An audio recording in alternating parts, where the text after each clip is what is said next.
할렐루야. 제가 좀 목이 쉬었습니다. 제가 설교할 때는 제가 이제 은퇴 무렵이 됐으니까 누구 눈치 볼 것도 없고, 그래서 우리 성도들이 꼭 알아야 할 것들, 좀 성도님들이 부담스러워하는 그런 내용도 이제 설교 중에 많이 들어갈지도 모르겠어요. 그러나 그 말씀이 그대로 우리가 신앙생활하면 성경에서 한 얘기니까 우리가 큰 축복을 받게 될 겁니다. 그래서 조금 부담스러우면 이거는 내가 다음에 받아야 되겠다, 이렇게 하고 내가 되면 여러분들 그대로 신앙생활 하시면 됩니다. 그래서 오늘은 이제 드림의 축복에 관해서 이제 드림이 뭔가 조금 더 나오게 되겠습니다. 저는 또 제가 설교할 때는 어떻게 예배를 드려 하나님께서 받으시는가. 아무리 우리가 주일날라서 예배를 드려도 하나님이 안 받으신 예배는 우리가 복을 받지 못하지 않습니까? 그래서 어떻게 예배를 드려야 될 것인가, 그리고 그 다음에는 또 기도는 어떻게 하는 것인가, 그래서 어떻게 우리가 대표 기도를 하고 또 어떻게 우리가 개인 기도를 드려야 할 것인가, 이런 중요한 문제들을 이제 같이 나누면서 이제 은혜를 나누고자 합니다. 오늘 우리가 벌써 2월 거의 이제 마지막 이제 들어오죠. 또 구정설도 지났습니다. 그래서 우리 목회자들의 1년 그 목회 설교 중에 하나가 바로 1년에 한두 번은 꼭 헌금에 관한 설교를 드려요. 벌써 헌금 얘기하니까 고개 숙이시는 분들이 있는데, 그러나 오늘은 좀 부담스러워.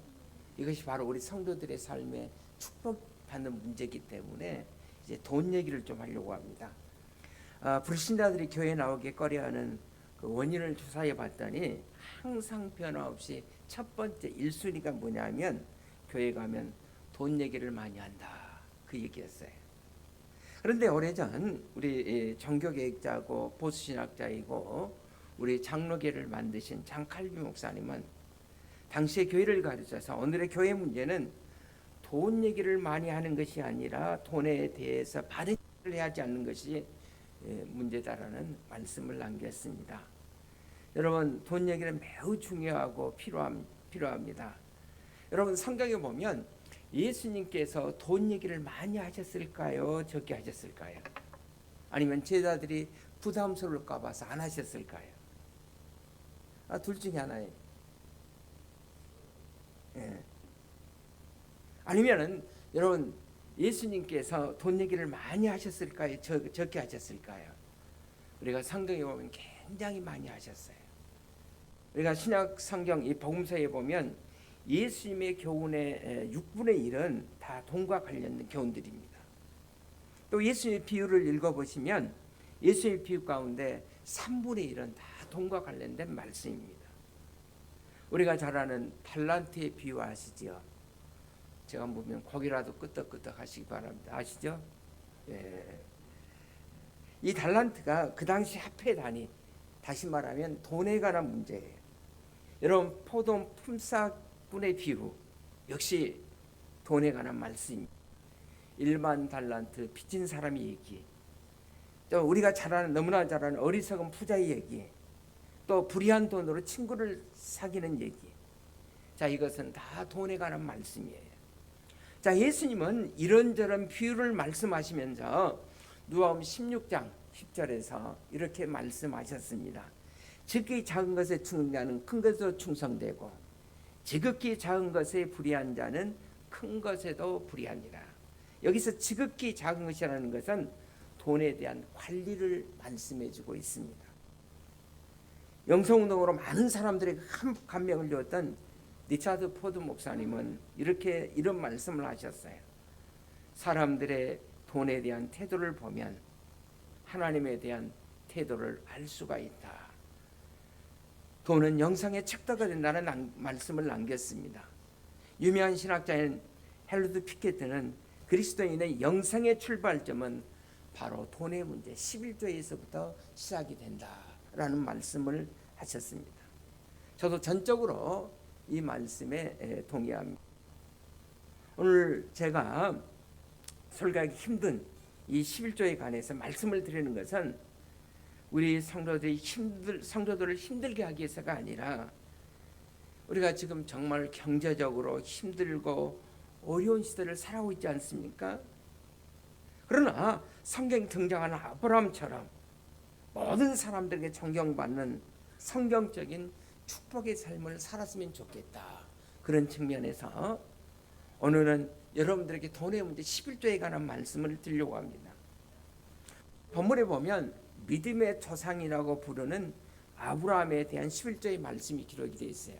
혹시 여러분들이 이제 제가 아브라함을 얘기할 때 좀 14장에 나오는 아브라함은 아브람입니다.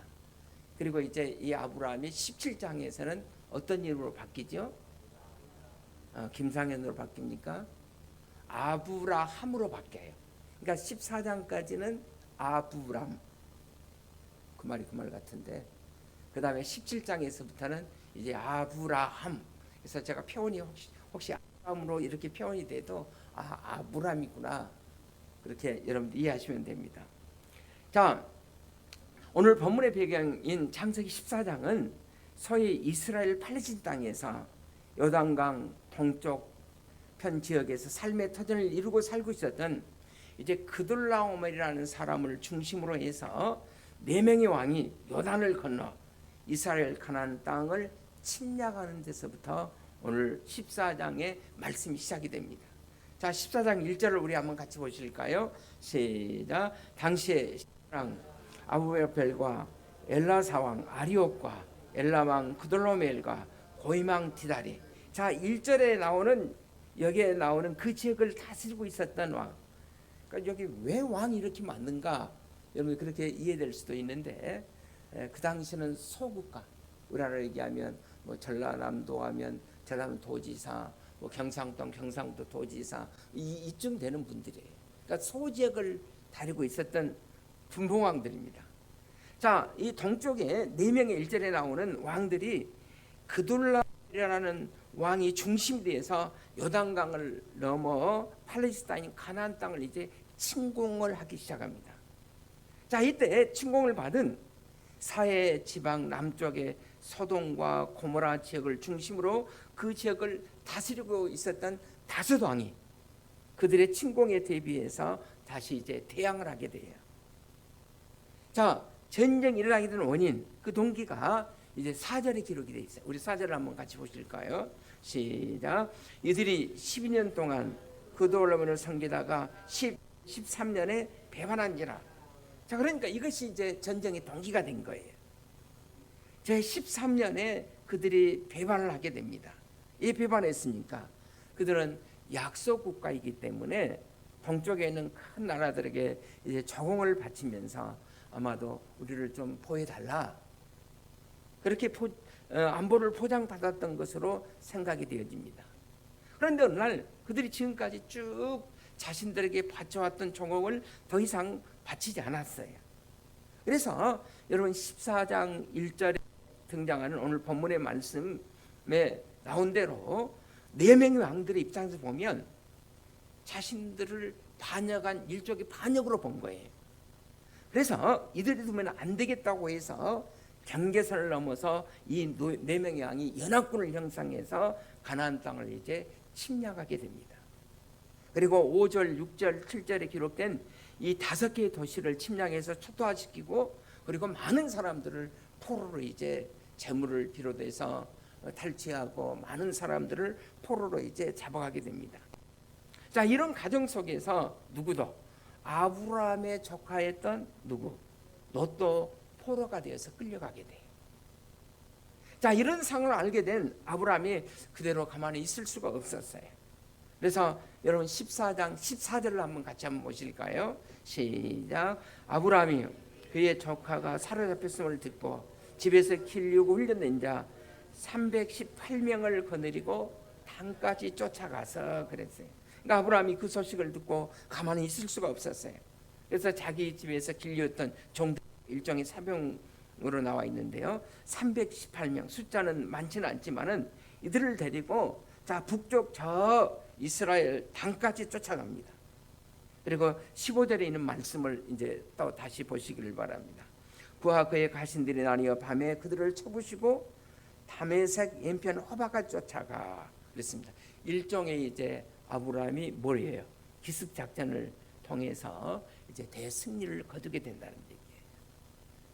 물론 아브라함의 군대가 얼마인지 몰라 연합군들은 자 밤에 아브라함의 군대가 이제 침공해 오니까 자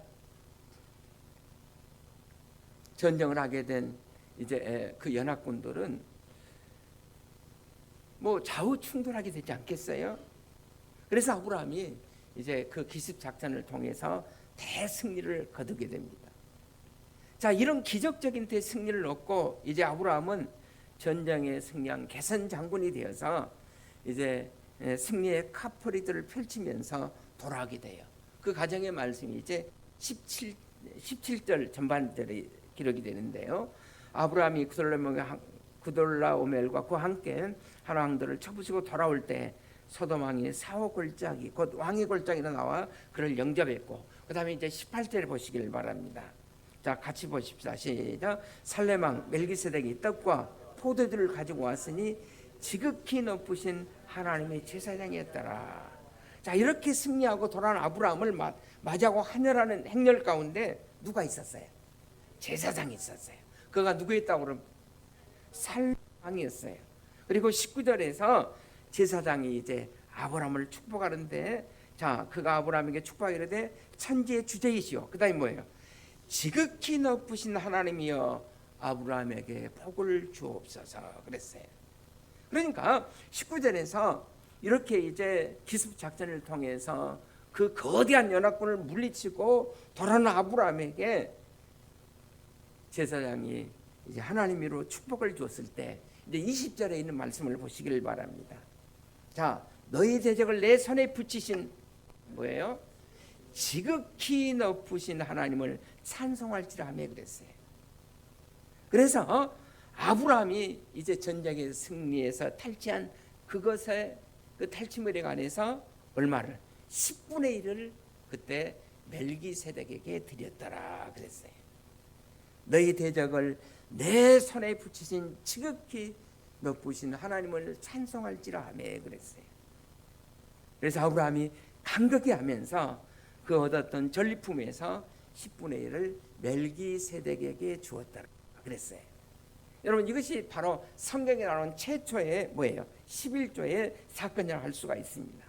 그렇다면 우리는 자 11조와 헌금이 무엇인가를 여기서 한번 우리가 성경적으로 살펴보고자 합니다. 이 사건이 신약시대에 와서는 세례교인 이상은 기본적으로 11조를 시행하고 있어요. 우리에게도 통계적으로 보니까 뭐 청년들은 거의 100%, 그 다음에 우리 교인들은 50% 이상이 아마 드리고 있는 걸로 제가 통계를 봤습니다만은 여러분 왜 우리가 드려야 할까? 왜 11조를 해야 할까? 11조를 한다면 뭐 때문에 해야 하는가? 이 드림의 영상이 주는 교훈을 우리가 성경을 한번 살펴보면서 은혜를 나누고자 합니다. 첫째 11조는 하나님이 내게 주신 축복에 대한 응답이에요. 자 11조가 뭐라고요? 우리 한번 따라합시다. 하나님이 내게 주신 축복에 대한 응답이다. 여러분 11조를 드리는 이유는 하나님이 내게 주신 축복에 대한 마땅한 응답으로 하나님 앞에 드리는 것입니다. 자 아브라함이 전쟁에 승리했어요. 여러분 전쟁에서 승리한 것은 하나님의 뭐예요? 축복이에요. 그가 개선의 과정에서 만났던 살레망 제사장이던 멜기세덱이 다시 이제 아브라함을 축복하기 시작합니다. 여러분 이때 아브라함이 뭘 생각을 축복을 받으면서 뭘 생각을 했을 것 같습니까? 나는 하나님이 축복해 주시겠다고 말씀한 그대로 하나님께서 내게 복을 주시는구나. 그래서 내가 복을 받는구나. 왜냐하면 이때 특별히 등장했던 멜기세덱은 왕이었을 뿐만 아니라 제사장이. 여러분 이 사람이 제사장이었다는 것이 매우 중요합니다. 제사장하면 여러분 구약에서 어떤 분들이 연상이 되죠? 그렇죠. 구약의 제사장은 하나님을 대신하는 사람들이었어요. 그래서 그를 통해서 하나님께서 나를 축복하시는구나. 그래서 내가 전쟁에 승리했고 또 승리하고 돌아오는 나를 맞아주면서 떡과 포도주를 가지고 나서 나를 환영하고 이런 풍성한 대접을 아브라함이 받으면서 뭘 마음속에 느꼈겠어요? 아, 하나님께로부터 복을 받고 있구나. 그래서 이 축복에 대한 깨달음과 동시에 아브라함이 이제 전쟁에서 목숨을 걸고 싸워서 얻었던 그 소유의 10분의 1을 하나님 앞에 11조로 드릴 수가 있었던 거예요. 그래서 11조 사건의 출발점은 축복하시는 하나님에 대한 여러분 만남에서부터 시작되는 줄로 믿습니다. 여러분 우리가 맨 처음 성경에서 만나는 하나님은 어떤 하나님이야? 물론 하나님의 이미지가 많고 다양합니다. 우리가 창세기를 통해서 맨 처음 우리가 만나는 하나님의 모습은 어떤 모습입니까? 우리를 축복하시는 하나님. 여러분 맨 첫사람이 누구이죠?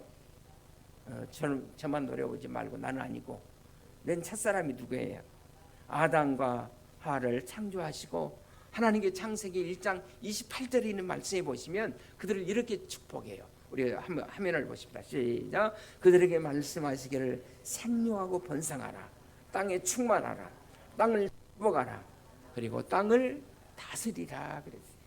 그러니까 우리가 성경을 통해서 만나는 하나님은 어떤 하나님인가? 우리를 축복해 주신 하나님.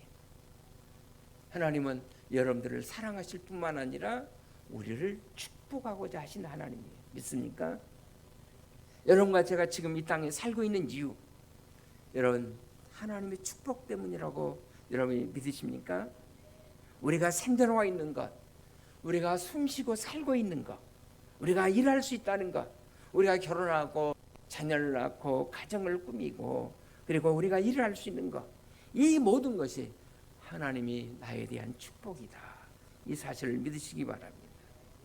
이 모든 것이 바로 하나님께서 여러분과 저를 축복하셨기 때문인 줄로 믿습니다. 이런 축복을 깨달은 사람이 자연스럽게 하나님 앞에 우리의 자신을 드리고자 하는 거예요. 저는 이것이 바로 드림의 영성, 헌신의 영성이라고 믿습니다. 우리는 너무나도 하나님의 귀한 축복을 망각해 버립니다. 잊어버립니다. 그래서 시편 103편 2절에 보면 너희는 그 은택을 잊지 말지어다 그랬어요. 그런데 여기 아브라함을 환영하고 축복하는 멜기세덱이라는 존재가 참 흥미로운 존재예요. 성경은 그 멜기세덱 제사장을 누구라고 그랬어요? 살렘 왕이라고 그랬습니다. 여러분 멜기세덱 할 때 이 세덱이라는 말의 뜻은 의라는 뜻이에요. 의. 화면에 보십시오. 세덱은 뭐예요? 의라는 뜻이에요. 그러니까 의의 왕, 살렘의 왕, 다시 말하면 평화의 왕이라는 뜻입니다. 그런데 우리가 신약 성경을 자세히 여러분들 읽어보시면 히브리서 7장 3절에 보시면 특별히 이 사람은 처음도 없고 마지막도 없고 존재도 없는 족보도 없는 존재다. 여러분 좀 이상하지 않아요? 시작도 없고 끝도 없고 족보도 없고 참 이상한 인물이에요. 그러면서 히브리서 기자는 얘기해요. 그는 영원한 존재다 그랬어요. 그러면서 신약 성경에서 히브리서 기자는 멜기세덱은 하나님의 아들과 자다 그랬어요. 여러분 재미나는 것은 오늘 이 멜기세덱이 아브라함의 계산하는 아브라함을 향해서 뭘 가지고 왔어요? 떡과 포도주를 가지고 나왔는데 여러분 신학에서 우리의 대제사장인 예수님도 제자들과 마지막 시간을 밤을 보내실 때 최후의 석상에서 뭘 가지고 등장하십니까? 떡과 포도주를 가지고 제자들에게 나눠주셔요. 떡을 주시면서 뭐라고 하죠? 많이 먹어라 그랬습니까? 자, 떡을 주시면서 이 떡은 너희를 위하여 나의 몸이다 그랬어요. 잔을 주시면서 이 잔은 너희를 위해서 흘리는 바 나의 언약의 피다 그랬어요. 그리고 너희가 이 떡을 먹을 때마다 이 잔을 마실 때마다 나를 어떻게 하라? 기억하라. 나를 기억하라. 나를 잊지 말라는 거예요. 다시 말하면 내가 너희들을 위해서 십자가에서 죽으는 그 희생의 피를 기억하라는 거예요. 사랑하는 여러분, 예수님의 십자가의 희생, 예수님께서 우리를 위해서 십자가에서 피 흘리신 그 피 흘리심 때문에 여러분과 제가 죄 용서함을 받고 구원 받으신 사실을 믿습니까? 하나님의 가장 위대한 축복, 무엇과도 바꿀 수 없는 가장 큰 축복은 여러분과 제가 구원받은 사건이에요. 우리가 구원을 받은 것, 이것은 그 무엇과도 바꿀 수 없는 하나님의 큰 축복인 줄로 믿습니다. 구원뿐만 아니라 우리의 삶의 여정에서 오늘까지 지금까지 여러분들과 제가 살 수 있었던 것, 우리의 생존, 우리의 존재 그 전체가 여러분 하나님의 축복 때문에 가능하다. 이 사실을 믿으십니까? 이 사실을 기억하는 사람마다 하나님 감사합니다. 이때 우리의 삶의 전제를 드리는 이제 드림의 영성이 이제 시작이 되는 줄로 믿습니다. 여러분, 여러분의 축복이 우리의 삶에 증가되는 것을 내가 어떻게 알 수가 있는가? 제일 잘하는 사람은 여러분 물어보시면 알겠지만 11조를 드리는 분들이에요. 왜 그렇습니까? 내가 드리는 11조 액수가 점점 늘어나잖아요. 이것은 내 생에 대한 하나님의 축복이 증가되는 것을 여러분과 저에게 현실적으로 보여주시는 거예요. 시골에 살던 15살 된 어떤 소년이 가슴에 큰 꿈을 알고 그 당시에 이제 가장 큰 도시라고 일컬어지는 뉴욕으로 이제 올라왔습니다. 이 어린 소년 뉴욕의 바닷가를 걸으면서 많은 생각을 하는데 한 그리스도인을 만나게 돼요. 이 중에 그 그리스도인은 소년에게 예수 그리스도의 복음을 전했습니다. 그리고 어떻게 사는 것이 인생을 의미 있게 사는 것인가를 여러 방법을 가르쳐 주었어요. 그래서 묻습니다. 너에게 무슨 재능이 있니? 저는 시골에서 아버지와 함께 비누나 양초 만드는 일을 경험했는데, 그러면 너는 장차 비누 만드는 공장에 취직했으면 좋겠구나. 그래서 내가 거기에서 열심히 돈을 벌게 되면 하나님께서 너에게 복을 주신 대로 반드시 11조를 드리거라. 그렇게 얘기했어요. 그리고 만약 하나님이 너에게 계속 더 큰 축복을 주시거든 10의 1조만 드리지 말고 10의 2조도 드리고 하나님 나라를 위해 3조도 드리고 10의 4조도 그 이상을 드려서 하나님의 영광을 위해서 한번 멋지게 한번 살아보려. 그때 이 어린 소녀는 마음에 감동을 받았어요. 내가 그렇게 해야 되겠다. 아저씨 고맙습니다. 꼭 그렇게 하겠습니다. 그리스도인은 그 소년에게 축복 기도를 해 주었습니다. 그 이 소년은 비누 공장에서 열심히 일하면서 돈을 벌기 시작했어요. 그리고 그 그리스도인이 전해줬던 말씀 그대로 꼬박꼬박 정성스럽게 10분의 1을 드렸습니다. 그런데 그 하는 일이 계속 잘 풀려가기 시작했어요. 그래서 그 회사의 부장이 되고 상무가 되고 이사가 되고 그다음에 결국은 그 회사의 사장이 되고 회장이 됐어요. 하나님의 계속적인 축복으로 그 사업은 날이 갈수록 번창했습니다. 그래서 그의 사업은 비누 공장뿐만 아니라 양초와 치약까지 만드는 공장으로 확장했습니다. 여러분 미국에 가서 우리가 다 이렇게 양치질을 하지 않습니까? 보면 세계 가장 유명한 치약이 뭐냐면 콜게이트 치약이에요. 아주 유명하죠. 저도 미국에 갔다 올 때마다 한 2-3 개씩 다시 이렇게 사가지고 옵니다만은 아주 유명합니다. 여러분 바로 이 소년이 콜게이트 치약을 만든 일리암 콜게이트라는 사람이에요. 여러분 11조가 증가한다는 것, 저는 신앙생활 중에 재미 중에 하나라고 생각합니다. 하나님께서 나를 복을 주시는구나. 이렇게 하나님께서 나와 함께 하시는구나. 그렇습니다. 이것은 하나님의 축복에 대한 응답이고 감사의 응답이고, 그러므로 살아가신 여러분과 저 인생을 통해서 하나님의 축복이 응답되어 이렇게 펼쳐지는 삶을 살아갈 수 있기를 주의 이름으로 축원을 드립니다. 두 번째로 여러분 11조는 하나님의 축복을 고백하는 거예요. 11조가 뭐라고요? 하나님의 축복을 고백하는 것이다. 정확히 말하면 우리의 성취, 우리의 성공의 원인이 하나님의 축복에 있다는 것을 고백하는 거예요. 여러분 11조는 단순히 헌금을 드리는 사건이 아닙니다. 오늘 본문에 보시면 다시 제사장은 아브라함에게 자 중요한 메시지 하나를 전달하죠. 우리 20절을 한번 같이 한번 보실까요? 시작. 내 대적을 내 손에 붙이신 지극히 높으신 하나님, 예. 자, 이게 무슨 말씀입니까? 아브라함은 지금 전쟁하고 승리하고 돌아오는 길이에요. 자, 아브라함의 전쟁의 승리는 극적인 승리입니다. 아브라함이 얼마를 데리고 자기 집에 있던 종 가병 318명. 성경의 학자들에 의하면 그 당시 아브라함이 대적에 싸웠던 그 연합군은 아마 숫자가 대략 한 1만 명 정도였을 거라고 그렇게 추정합니다. 그런데 1만 명 정도의 그 연합군을 얼마를 가지고 318명 가지고 마치 기드온의 300명 용사처럼 자기 집에서 길렀던 종 가병들 300명 정도를 가지고 이 전쟁에서 기적적으로 대승리를 한 거예요. 여러분, 이때 아브라함이 이 전쟁에서 승리하고 얼마나 그의 자존감이, 그의 프라이드가 높아졌겠어요. 아, 내 전술이 기습 작전이 정말 기막히게 맞아떨어졌어.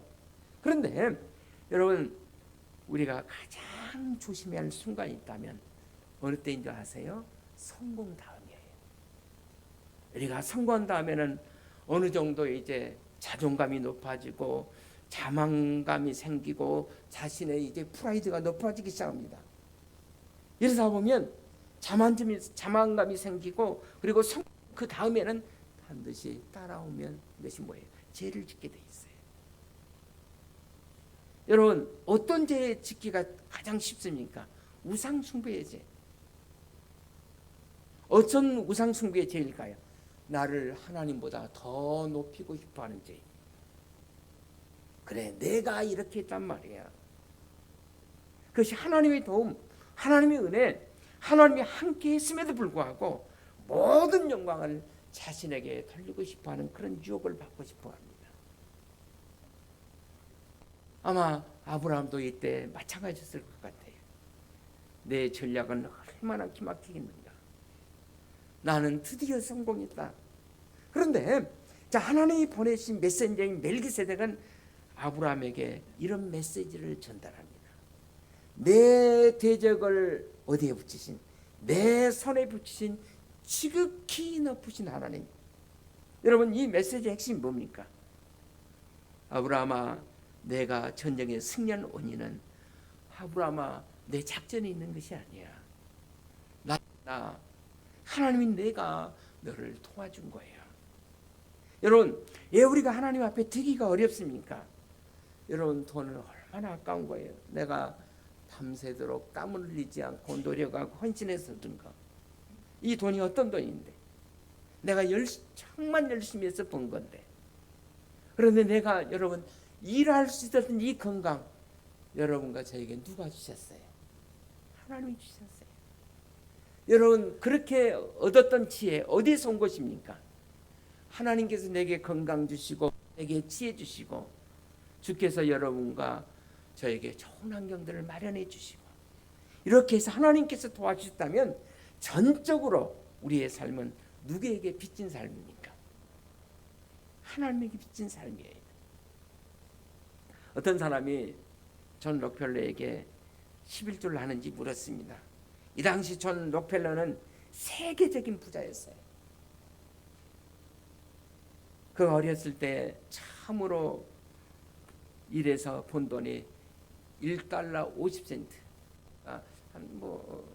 우리 돈으로 그 당시 한전으로 하면 얼마 되지 않죠. 일주일 동안 힘들게 일해서 번 돈을 하루하루 끊기가 어려워가는 그 시점에서 어머니에게 자랑스러워하면서 그 돈을 갖다 드렸어요. 그랬더니 어머님은 이 아들의 눈을 바라보면서, 어린 아들의 눈을 바라보면서 이렇게 말씀했습니다. 아들아, 내가 이 돈을 하나님 앞에 11조로 드린다면 하나님께서 너를 평생 주실 것이다. 어머니 이런 간과한 부탁으로 인해서 처음으로 번 돈의 11조를 하나님 앞에 11조로 드렸을 뿐만 아니라 일평생 동안 그는 계속해서 드렸다고 합니다. 하루하루 먹고 살기 힘든 그때 그러나 하나님께서 그를 축복해 주셔서 여러분 수백억 달러를 하나님께 드리는 미국의 최고의 부자, 미국의 최고 부자는 세계 부자 아닙니까? 세계 최고 부자가 될 수가 있었어요. 이런 세계적인 부 록펠러에게 11조를 드립니까? 물었어요. 이런 록펠러에게도 때로는 위기가 찾아올 때가 있었다고 합니다. 친구국 권위로 친구의 이제 사기게임에 빠져서 강산 산업을 하게 돼요. 친구가 사기친 거죠. 근데 그는 어마어마한 돈을, 지금까지 벌었던 돈을 다 거기다, 요새 몰빵이라고 그러나요? 다 투자했어요. 보니까 친구가 사기친 거예요. 강산 금이 나올 만한 그런 강산이 아닌데 친구가 사기쳐서 가면인지자리에 속아서 그만 거기다 다 투자한 거예요. 순식간에 벌어온 돈을 한순간에 다 날려버렸어요. 강산에서 얼굴을 밀린 강부들은 거의 폭도 수준으로 보내 있었습니다. 이때 빚에 시달리는 록펠러가 너무 괴로워서 자살을 결심하기도 했었다고 합니다. 그러나 기업을 처음 시작할 때부터 철저한 11조 생활해온 록펠러는 황량한 그 강산에 엎드려서 하나님 앞에 피를 토하는 기도를 드렸다고 합니다. 하나님, 나는 하나님의 말씀은 1점도 틀림없음을 믿습니다. 저는 지금까지 온전한 11조를 하나님 앞에 드려왔습니다. 하나님, 그런데 왜 제게 이런 시를 주십니까? 하나님, 살아계심을 저에게 한 번만 보여주십시오. 하나님 앞에 통곡하면서 피눈물 흘리는 기도를 드렸어요. 그때 마음속으로부터 들려오는 하늘의 위로의 음성이 있었다고 합니다. 때가 되면 열매를 거둘 것이다. 더 깊이 파라. 이거는 제 얘기하고 똑같아. 우물 파는 얘기 제가 있다. 어떤 사람은 파면 우물을 파 왔는데 어떤 사람은 반드시 나와요. 왜? 나올 때까지 파버리니까. 그래서 때가 되면 열매를 거두리라. 더 깊이 파라. 록펠러는 그 말씀을 하나님이 주신 말씀으로 받고 마음속에서 이제 받고 폐강을 계속해서 파기 시작했습니다. 사람들은 록펠러가 드디어 제정신이 아니라고 수군거리기 시작했어요. 그런데 판지 얼마 되지 않아서 갑자기 거기서 뭐가 나온 줄 아세요? 황금이 반짝반짝 황금이 나오는 것이 아니라 검은 물이 폭포수처럼 쏟아나오기 시작했어요. 뭐죠? 눈치가 있어요. 황금보다도 더 귀한, 여러분, 거기에서 석유 유적이 발견된 거예요. 그래서 록펠러는 세계적인 부자가 되었어요. 그리고 록펠러는 이 내가 세계적인 부호가 된 것은 11조 시작에서 되었다. 그렇게 간증했어요. 아브라함도 자 그것을 기억하지 말자. 아브라함은 자기가 얻은 절품 중에서 하나님 앞에 감사하면서 11조를 드릴 수가 있었던 것입니다. 그래서 아브라함은 나를 하나님이 쓰셨구나. 나를 하나님이 쓰신 도구였어. 여러분, 하나님의 도구로서 인생을 살다는 거 얼마나 큰 축복입니까? 그것이 바로 하나님께서 여러분과 저를 불러주신 이유인 줄로 믿습니다. 창세기 10장에서 너는 복이 될지라 너는 세계 모든 민족의 축복의 통로가 된다는 거예요. 자, 우리 성도님들에게 설교할 때마다 늘 드리는 얘기가 있죠.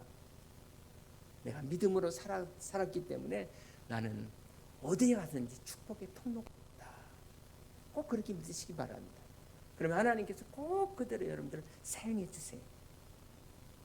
나 때문에 우리의 가족이 복을 받고, 나 때문에 우리 교회가 복을 받고, 나 때문에 모든 사람이 복을 받고.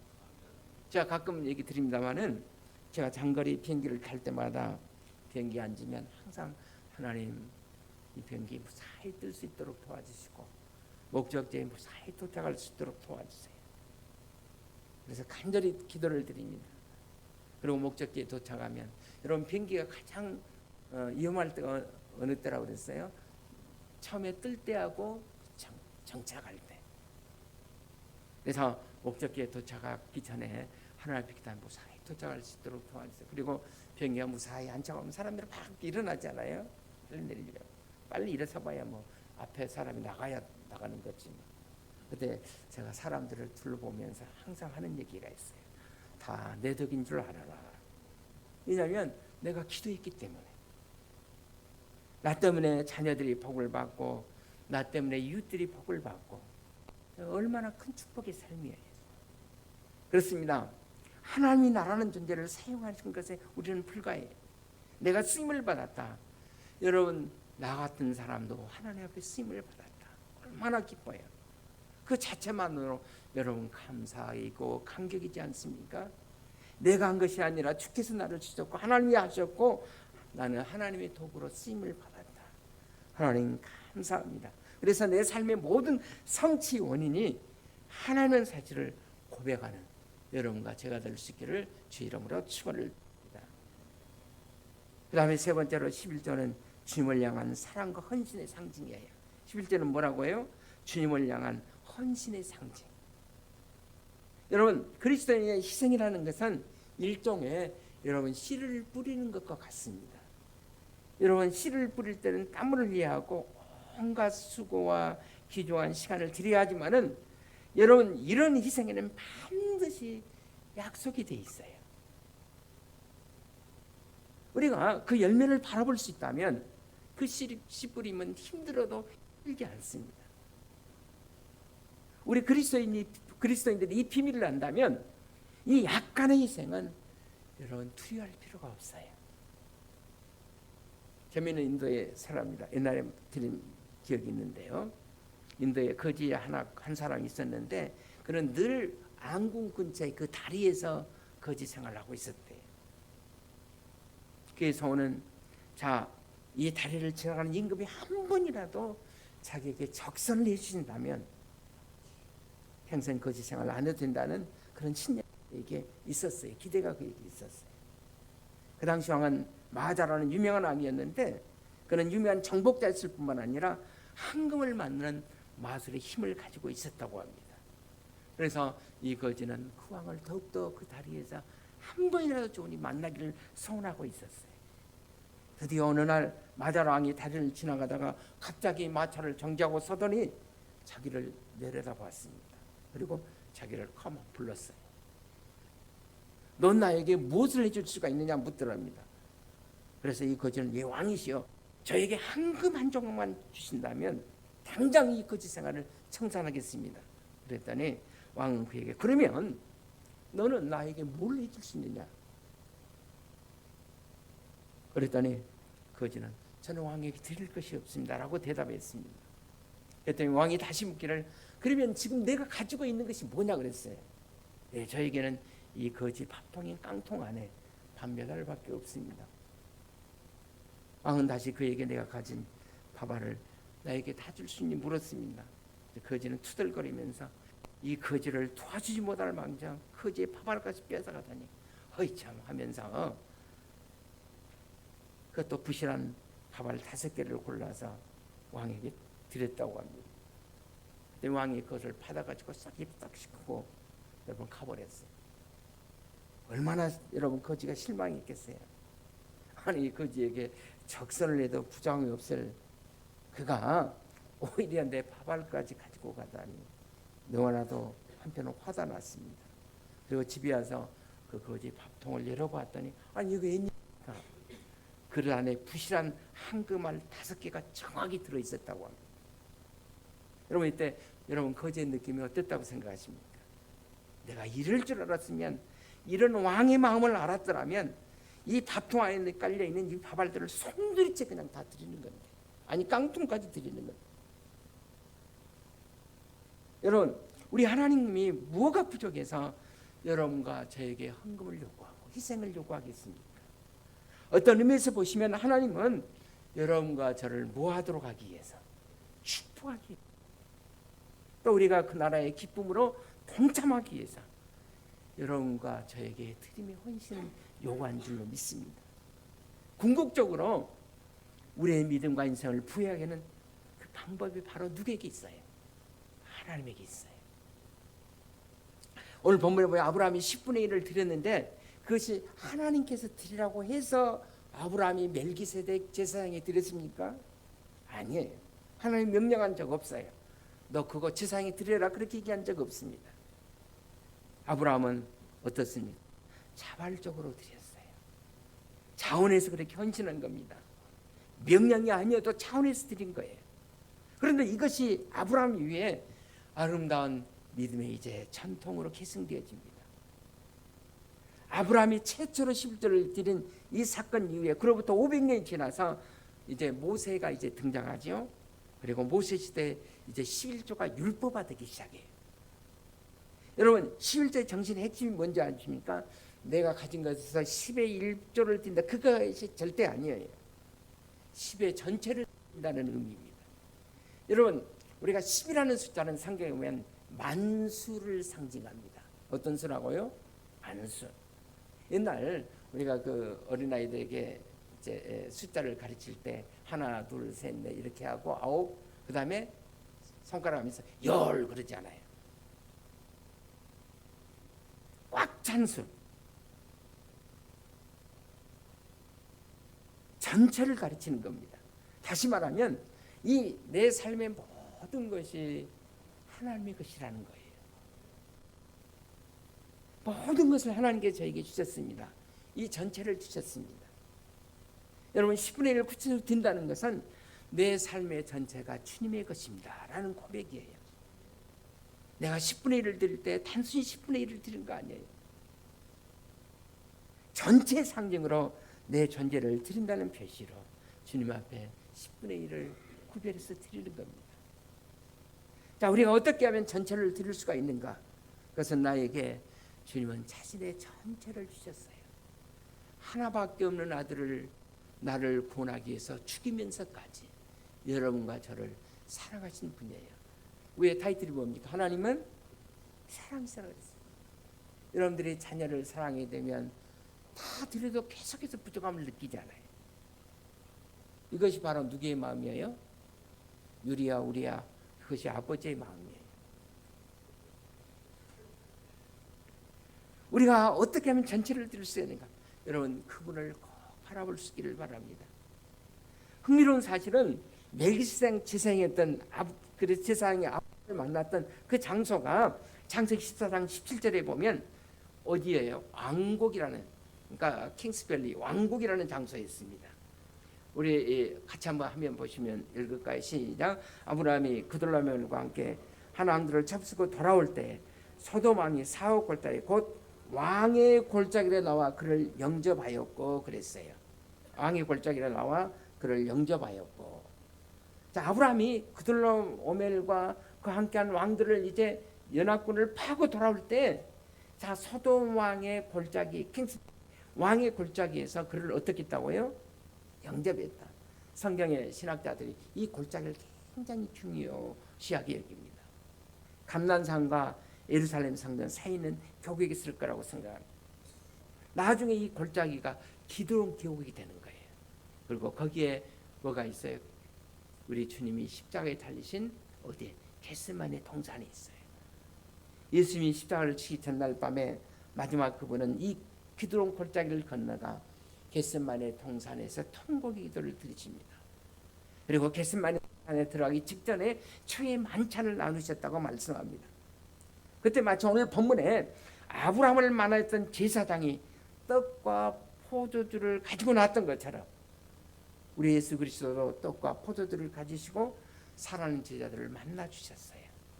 그때 예수님께서 어떤 심정이에요? 자, 떡을 돌리면서 이 떡은 말이야 너희들을 위해서 내가 십자가에서 찢어질 내 몸이다. 잔을 제자들에게 주시면서 이 잔은 말이야 내일이면 너희들을 위해서 내가 흘려줄 보배로운 피다. 자, 이런 심정으로 잔을 놔주신 여러분 우리 주님의 마음이 어떠했겠어요? 사랑하는 제자들을 위해서 자기 전체를 손들이째 내어주신 주님, 이런 예수님의 피 흘림, 그 희생 때문에, 그 피 흘림 때문에 우리가 제상을 받고 여러분 새로운 생명을 얻어서 하나님의 자녀가 될 수 있다면, 여러분 우리가 자신을 주님 앞에 드리는 것은 너무나도 당연한 것이 아니겠어요? 편의 말씀을 읽습니다. 하나님께서 말라기 선지자를 통해서 10조에 관해서 말씀했어요. 말라기 3장 10절을 한번 같이 보실까요? 시작. 만군의 여호와가 이르노라 너희 온전한 11조를 창고에 들여 나의 집에 양식이 있게 하고 그것으로 나를 시험하여 내가 하늘문을 열고 너에게 복을 쌓을 것이 없도록 붙지 않아 보라. 자, 만군의 여호와는 여러분 한 번 말씀하시면 그 뜻을 이루시는 하늘과 땅을 창조하신 하나님이라고 선지자는 말합니다. 자, 이 말씀에 보시면 만군의 여호와가 있는데 내가 무슨 문을 열고 하늘 문을 열고 그랬어요. 여러분 하늘에도 문이 있어요. 여러분 하늘에 있는 문은 어떤 문입니까? 여러분 그 문은 축복의 문인 줄로 믿습니다. 하나님께서 하늘 문을 열고 내가 복을 쌓을 것이 없도록 붙지 않아 보라. 그 말씀이 너희가 10절을 들여보고 그것이 진짜인가 아닌가 한번 나를 시험해. 우리 하나님을 시험할 수가 없죠. 성경에 하나님을 시험하지 말라고 그래. 근데 딱 하나만 시험이 나와요. 너희가 한번 나를 시험해 보라. 내가 하늘 문을 열고 내가 너에게 복을 쌓을 수 없도록 붙지 않아야 하나 한번 나를 시험하고 보라는 거예요. 여러분 하늘 문은 뭡니까? 하늘의 창문이에요. 하나님께서 하늘을 통해서 축복과 은총을 여러분들에게 베풀어 주시고 복을 주시는데 그 복이 바로 저는 그렇게 믿습니다. 성공의 복, 번영의 복, 장수와 풍요의 복인 줄로 믿습니다. 자, 오늘 본문 20절에서 아브라함이 이제 전쟁에 승리해 주신 그 하나님의 은혜를 감사하면서 아브라함이 제사장이었던 멜기세덱에게 자기가 전리품에서 얻은 온전한 10절을 드렸더니 여러분 하나님께서는 아브라함에게 믿음의 조상이라는 아브라함을 통해서 뭐 두고 오는 세대가 복을 받는 이런 축복을 주셨어요. 여러분 창세기 28장에 보시면 형 에사의 무서운 칼날을 피해서 에삼촌 집으로 밧다아람으로 야곱이 도망가다가 야곱이 베델의 들판에서 하룻밤을 노새가는 가운데 거기 꿈속에서 천국의 환상을 봅니다. 그때 아브라함이 야곱이 여러분 마음속에 다짐하는 게 있었는데 하나님 내가 그 하나님에게 11조를 드리겠습니다. 서원합니다. 그 형을 피해서 목숨을 건지기 위해서 도망쳤던 고향을 떠났던 그 야곱이 어떻습니까? 그 약속대로 하나님께서 야곱을 지켜주세요. 그래서 아브라함은 밧다마람에 가서 20년이 되어서 이제 고향으로 돌아오는데 뭐가 되어 돌아오죠? 거부가 되어서 돌아와요. 거부기가 아니라 거부. 자, 역대하 31장에 보면 남쪽 유다의 히스기야가 정계획을 단행하고 온전한 11조를 드리고 백성들에게 하나님의 11조에 관해 우리가 복받으려면 하나님 앞에 11조를 드려야 된다. 그렇게 가르쳤어요. 그래서 이스라엘 백성들이 하나님 앞에 11조를 드림으로 하나님께서 그들에게 복을 주어서 백성들의 삶이 형통했다. 그만 가져오라 할 정도로 가져오지 말아 할 정도로 그들이 형통했어요. 여러분 11조는 뭡니까? 쉽게 말하면 종자 씨앗 같은 거예요. 저는 어렸을 때 시골에 살아서 이 종자 씨앗이 뭔가를 잘 알아요. 옛날에 어렸을 때는 점심 못 먹는 집이 많았어요. 굉장히 경제적으로 어려웠습니다. 그래서 보릿고개라는 얘기도 있었잖아요. 보리가 나오기 전에 어떻습니까? 어느 정도 익고 나면 그걸 미리서 갖다가 불에 삶아서 아니면 불에 구워서 이렇게 비벼 먹던 그런 시절도 있었어요. 그런데 아무리 배고파도 먹을 것이 없어도 절대로 뭐를 먹지 않습니까? 정자를 먹지 않아요. 그리고 그 정자는 그냥 쓸모없는 것이 아니라 가장 좋은 것으로 먹고 싶어도 안 먹고 다음을 위해서 준비해 놓았습니다. 만약 정자의 씨앗이 없다면 농사를 지을 수가 없기 때문에 그렇습니다. 여러분 하나님 앞에 드리는 11조와 예물은 바로 이 정자 씨앗 같은 거예요. 다시 말해서 여러분 우리 성도들이 힘들고 어려워도 내가 심으면 하나님께서 때가 되면 그것을 거두게 해주시는 거예요. 저는 그렇게 믿습니다. 제때 거두지 못하면 자녀 때라도 하나님은 반드시 거두도록 하나님께서 그렇게 역사하십니다. 사람이 무엇으로 심든지 그대로 거두리라 그랬어요. 하나님은 행한 대로 우리에게 갚아주신다. 그렇게 말씀했어요. 유명한 사학가 강찬한 카네기는 그의 어머니에게 어렸을 때부터 신앙교육을 잘 받았다고 합니다. 어머니는 임종을 앞두고 어린 카니에게 조그만 쪽지로 유언을 남겼어요. 그 유언의 쪽지는 내 평생 하나님의 창고를 부유하게 하라. 그럼 하나님께서 내 창고를 넘치도록 복을 주실 것이다. 그래서 간행이는 어머니 요원대로 작은 수입이 있을 때 시작해서 하나님 앞에 축복의 씨앗으로 온전한 11조를 꼬박꼬박 드렸다고 합니다. 그래서 하나님께서 그에게 지혜의 능력을 주어서 그 사업이 번창해서 그는 강철왕이 되고 그 회사의 사장이 되고 회장이 되고, 그래서 하나님의 어마어마한 축복을 받았어요. 그래서 우리가 미국에 가면 가장 유한 홀이 카네기 홀, 카네기 재단, 카네기 연구소, 대학을 세우고 얼마나 많은 자선 사업을 많이 모릅니다. 그래서 그는 착하고 선한 일을 많이 하는 사람으로 해달이어서 모든 사람들이 그를 존경하고 있지 않습니까? 저는 우리 성도들에게도 하나님께서 이런 축복을 꼭 주시기를 바랍니다. 우리 삶 너무 힘들고 가난할 때 우리 성도들 보니까 부자들이 거의 없어요. 아니 목사님, 난 아들이 있어서 부자입니다. 그 부자 말고 여러분, 이 힘들고 어려운 때 여러분 우리 교회에서도 커브가 좀 나올 수 있으면 좋겠어요. 우리 자녀들이 그런 자녀들로 하나님께서 복을 주셨으면 좋겠어요.